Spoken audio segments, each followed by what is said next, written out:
He's done well in marketing?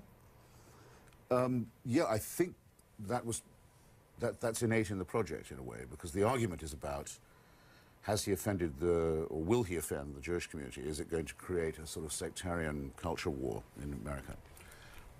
And I think that's what the marketing tool was. And I think Gibson set out to create such a row, and very cynically, with a terrible movie, ignorant. Have you seen it? Yes, I've seen it. Philistine, ignorant. When it isn't luridly sadistic and demagogic, it's fortunately very boring. So Mr. Gibson and his father, who both support this, they claim sometimes to be Catholics, but actually they are in rebellion against Rome. They're members of a right-wing schismatic fundamentalist group, as I said, have absolutely assured themselves a wave of publicity by picking a quarrel with the Jews and by recycling the most ancient, primitive Christian allegations of Christ killing against the Jewish people. In the film,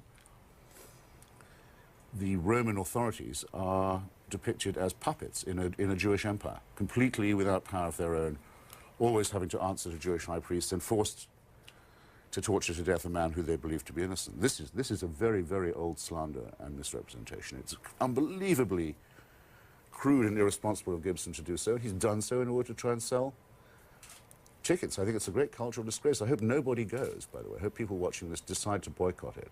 It's an improvement on the old days when Roman centurions and sadists and imperial bullies and so on always had to be played with people with accents like mine. People thought, obviously, that if you really wanted to show how bad the Roman Empire was, you'd show, sneering Brits. But I mean, I'm not trying to outbid you in an auction on a sort of ethnic self-pity, sir, I assure you. You're right, but that would be the least of it. The problem is not its ethnic authenticity, I assure you. It's an attempt to claim that the four Gospels, which repeatedly contradict each other on very, very, very many important points, which were written many years after the event by people who were not present, and which have many, many other discrepancies and shortcomings in them. The attempt is made by Gibson to make a film that suggests that the Gospels agree and that they were written by eyewitnesses, which he appears to think that they were.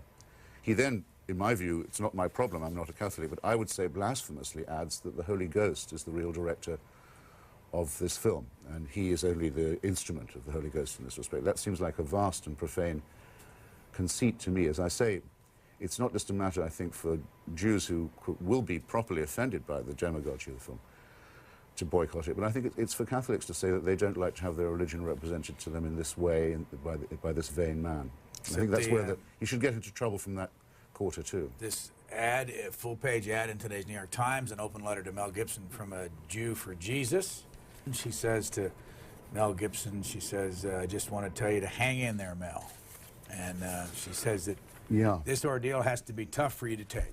Well, Jews for Jesus is a well-known nutbag organization, very sad people. Of course, Jesus was Jewish, if he existed. The tribute paid to that in the film, by the way, is as follows.